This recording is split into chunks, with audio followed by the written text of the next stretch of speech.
Everyone, Radhe Radhe সবাইকে। আজকে আমার এই রকম ভাবে ভিডিওটা স্টার্ট করা দেখে বুঝতেই পারছো নিশ্চয়ই যে কিছু একটা তো হয়েইছে। হ্যাঁ, ঠিকই ধরেছো, এই বর্ষাকালে প্রত্যেকটা ঘরে ঘরে এখন যেই সমস্যা সেটা আমারও হয়েছে। মানে প্রচুর সর্দি লেগেছে, জ্বর আসেনি ভাগ্যিস, এটাই আমার সব থেকে ভালো একটা ব্যাপার। শুধুমাত্র ঠান্ডা লেগেছে, তবে আজকে এতটা পরিমাণে ঠান্ডা লাগছিল, গলা ব্যথাও হয়েছে তার সাথে, যার কারণে শীতের মতন করে আমি ওড়নাটাকে কানের সাইড দিয়ে মুড়িয়ে নিয়েছিলাম। ডাইরেক্ট যখন অ্যাকচুয়ালি ফ্যানের হাওয়াটা আসছিল না নাকে, তখন খুব কাশি হচ্ছিল, গলা ব্যথা করছিল, তার কারণে এরকম দেওয়ার পরে আস্তে আস্তে ঠিক হলো। তো যাই হোক, কাল হচ্ছে আমার লাইফের একটা অন্যতম একটা এক্সাম বলতে পারো, আর সেই এক্সামেরই আজকে প্রচুর নতুন নতুন এক্সপিরিয়েন্স গেইন করব, আর তার সাথে তোমাদেরকে প্রচুর টিপস শেয়ার করব অবশ্যই কোনগুলো এক্সামের আগে করবে না এবং করতে হবে। এখন বাজে দুপুর 2টো, আর এই টাইমে আমি পড়তে বসেছিলাম। 10 মিনিট পড়ার পরে মা ডাক দিল যে বাইরের কয়েকটা শুকনো জামা কাপড় মেলে দেওয়া আছে, আর ঝমঝমিয়ে বৃষ্টি চলে এসছে। এই একটা বর্ষাকালের সমস্যা, বারবার করে জামা কাপড় তুলতে হয়, যদিও আমরা বাইরের দিকে দিইনি, তার জন্য বেঁচে গেল আর কি জামা কাপড়গুলো।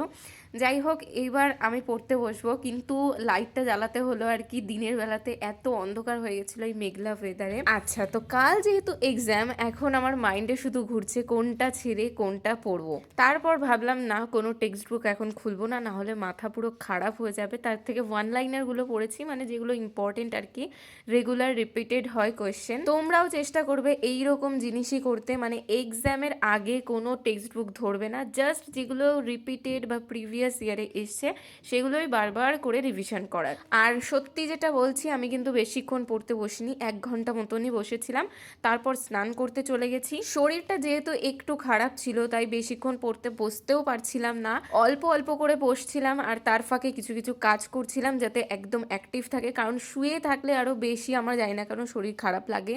তবে একটু পরে ঘুমাবো, তার আগে আমি স্নান করে নিলাম, আর তার সাথে আমাদের বাড়ির প্রত্যেক দিনের আমার একটা ডিউটি, সেটা হচ্ছে পুজো দেওয়া দুপুরবেলা। পুজো দেওয়ার পর এতটা পরিমাণে শরীরটা খারাপ লাগছিল, মনে হচ্ছে তাড়াতাড়ি পুজো দিয়ে একটু শুয়ে পড়ি, তাই শুয়েও পড়েছিলাম, কিন্তু খাওয়া দাওয়াও করিনি দুপুরে আর কি। আর অনেক দিন হয়ে গেল তোমাদের সাথে কোনো শর্টসও শেয়ার করা হয় না, সেটাই শুয়ে শুয়ে ভাবছিলাম। তো 40 মিনিট থেকে 50 মিনিট শোয়ার পর আমি ওষুধ নিয়ে বসে গেছি, আমার জ্বরের ওষুধ, গ্যাসের ওষুধ, আর আরেকটা কিসের বেশ ট্যাবলেট ছিল। এগুলো খাওয়ার পর আমার একটু একটু করে শরীরটা ঠিক হতে শুরু হচ্ছিল। আর এই ফলটার নাম তোমরা গেস করো, এটা আমাদের বাড়িতে নিয়ে এসছে, আমি নিজেও কোনো দিনও খাইনি, সবার ফার্স্টে তাই তোমাদের সাথে আমি শেয়ার করলাম। মানে দেখতে হালকা লাল লাল টাইপের, বাট বাইরের যেই তোমাদের খোসা বলতে পারো, আমি কোনো দিন এইরকম খোসা কোনো ফলের দেখিনি। মানে ভেলভেট যে কাপড়গুলো হয় সেই রকম কাপড়ের আর কি, ভেলভেটের পুরো একদম টেক্সচার বাইরের দিক থেকে, আর ভেতরের দিক থেকে বেশ পেঁপে টাইপের আর কি দেখতে। তোমরা যদি এই ফ্রুটসটার নাম জানো তাহলে অবশ্যই কমেন্টে জানাও, আমি দেখতে চাই কে কে এই ফলটা জানো নাম। মাঝখান থেকে কাটার পর ভেতরে দেখলাম প্রচুর বীজ ছিল, আর সেগুলো ফেলেও দিয়েছিলাম। তো এই হচ্ছে ফাইনাল লুক ফলটার, তার সাথে হালকা একটু লবণও দিয়েছিলাম। আর আমার ভাইপোকে দেওয়ার পর ওর রিয়াকশনটা দেখো, মানে খেয়ে ও সাথে সাথে ফেলে দিয়েছে, ওর একদম পছন্দ হয়নি। তারপর আমি যখন খেয়ে দেখলাম, একটা অন্যরকম টাইপের ফ্লেভার ছিল, মানে বেশ ভালোই ছিল খেতে, আলাদা একটা মানে সেন্ট ছিল ফলটার, যেটা আমি কোনো দিন কোনো ফলেই পাইনি, বেশ ভালোই লেগেছে। খুব একটা বেশি দামও নিইনি, মানে ইউনিক দেখতে ফল বলে। আর আমাদের ছোট ভাইপোকেও দিলাম, ও তো নেওয়ার জন্য পুরো পাগল হয়ে গেছিল।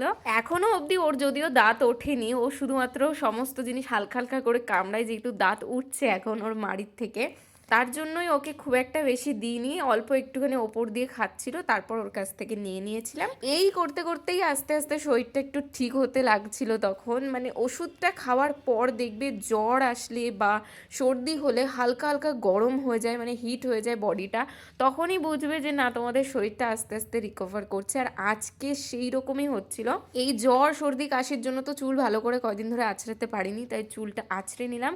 তো যাই হোক, এখন আমাকে এই যে কানের দেখছো, তারপর তোমাদের আঙুলে আংটি, নাকের সমস্ত কিছু এখন খুলতে হবে। মানে কালকে যেহেতু এক্সাম হলে এগুলো কিচ্ছু অ্যালাউ নেই। তোমাদের মনে হতেই পারে এমন কি এক্সাম যে এই রকম জিনিস অ্যালাউ নেই। এটা হচ্ছে সেন্ট্রালের এক্সাম আরআরবি গ্রুপ ডির, যেটা আমার লাইফে ফার্স্ট এক্সপিরিয়েন্সের একটা জায়গা। আমি আগেও তোমাদের সাথে বলেছি যে আমি রেলের জন্যই প্রিপারেশন নিচ্ছি, তো তোমরা তার সত্ত্বেও দেখি কমেন্ট করো।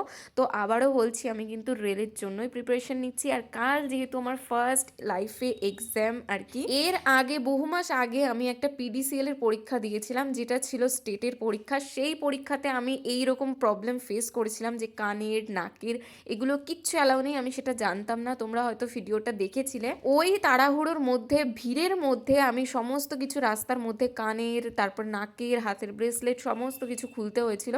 তার সাথে আধার কার্ড আর সিটি ইন্টিমেশন নিয়ে কিন্তু আমি সকাল সকাল ঘুম থেকে উঠেই বেরিয়ে গেছিলাম এক্সাম দেওয়ার উদ্দেশ্যে। আমি শুধুমাত্র কিন্তু অরিজিনাল যে আমার আধার কার্ড, তার সাথে 1 কপি ছবি, আর নিয়েছিলাম সিটি ইন্টিমেশনের যে কাগজ। তোমরা ভাবলেও অবাক হয়ে যাবে, ওই জায়গাতে কিন্তু ক্লিপ বা তোমরা যে কোনো ক্লাচার বলো বা পেন, এমনকি পেনও কিন্তু একদম অ্যালাউ নেই। ওরা নিজেরাই ওখান থেকে পেন দেবে, শুধুমাত্র তোমার ডকুমেন্ট ছাড়া ওখানে কিচ্ছু অ্যালাউ নেই। আর আমি তো সঙ্গে করে আমার মাকে নিয়ে গেছিলাম, তো এর মধ্যেই আমাদের ট্রেন চলে এসেছিল।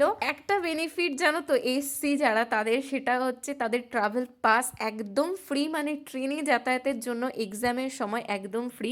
বাট আমি যেহেতু ইউআর ক্যান্ডিডেট, তাই আমার জন্য একদমই ফ্রি না, আমাকে টিকিট কাটতেই হবে। চলে এসেছি ডাইরেক্ট শিয়ালদা, একদম লাস্ট যে ট্রেনের স্টপেজ, মানে ডেস্টিনেশন বলতে পারো সেখানে। আর এখানে এত পরিমাণে ক্রাউড, আমি দেখে তো অবাক হয়ে গেছিলাম। এর মধ্যে বেশিরভাগই ছিল স্টুডেন্টরা, আর তার সাথে অন্যান্যরাও ছিল। বাট লাইফে প্রথম অনেক কিছু আজকে এক্সপিরিয়েন্স করছি। মানে আজকে আমি মেট্রোতে উঠবো, তার জন্য টিকিট কাটছিলাম।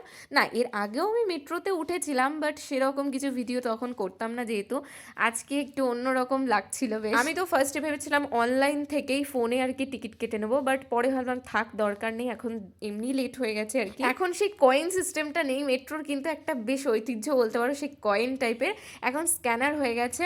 আর ওখান থেকে আমি একটুখানি বকা খেয়েছিলাম, মানে বকা ঠিক না, বলেছিল ভিডিও করা একদম অ্যালাউ নেই, ভিডিও করা যাবে না।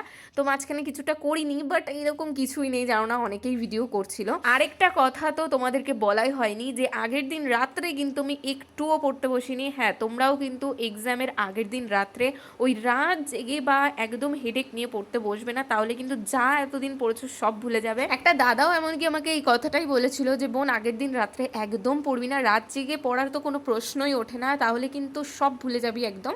তার কারণে আমি তাড়াতাড়ি খেয়ে সেই দিন শুয়ে পড়েছিলাম। যাই হোক, এইবার চলে এসেছি মেট্রোর মধ্যে, আর মেট্রো থেকে যেই সুন্দর দৃশ্যটা আসছিল একদম অন্যরকম। আর কোইন্সিডেন্টলি আমার একটা ফ্রেন্ডের সাথে দেখা হয়ে গেছিলো যেতে যেতে, আর আজকে সেম জায়গায় ওরও এক্সাম, যার কারণে আমার ভেতর থেকে একটু কনফিডেন্স হলো। এই জায়গায় আগে কখনো আসিনি, বা আমার মেনলি আর কি এক্সাম ছিল সেক্টর 5-এ টিসিএসে। ও আমাকে পুরো রাস্তা দেখিয়েছিল, তাই প্রবলেম হয়নি। বাড়ির থেকে আমি উপমা বানিয়ে নিয়ে এসেছিলাম সুজির, আমরা দুজনেই সেটা শেয়ার করে নিয়েছিলাম, যেহেতু কেউই সকাল সকাল কিচ্ছু খেয়ে আসতে পারিনি। খেতে তো একদমই ইচ্ছে হচ্ছিল না, কারণ একটু পরে এক্সাম শুরু হয়ে যাবে। তো যাই হোক, এক্সামের শুরুর 1 ঘন্টা আগেই আমরা ঢুকে গেছিলাম। তো এক্সাম দিয়ে আসার পর এখন আমরা একটুখানি গসিপ করছিলাম কার কেমন এক্সাম হলো। তো আমার বলতে গেলে, যেটা সত্যি আমি তোমাদেরকে বলছি, আমার একদম ভালো হয়নি এক্সাম। অনেক কিছু বুঝতে পারলাম নিজের ফল্ট, মানে ফিজিক্স, কেমিস্ট্রি এগুলো বেশি বেশি করে পড়তে হবে, বায়োলজি এখন একটু কমিয়ে দিতে হবে। বেশি ছিল কেমিক্যাল রিয়াকশন, মানে কেমিস্ট্রির যে কোয়েশ্চেন। তো যাই হোক, এক্সপিরিয়েন্স তো হলো, পরের বার চেষ্টা করব। তো আজকের জন্য এটুকুই, দেখা হচ্ছে নেক্সট ভিডিওতে।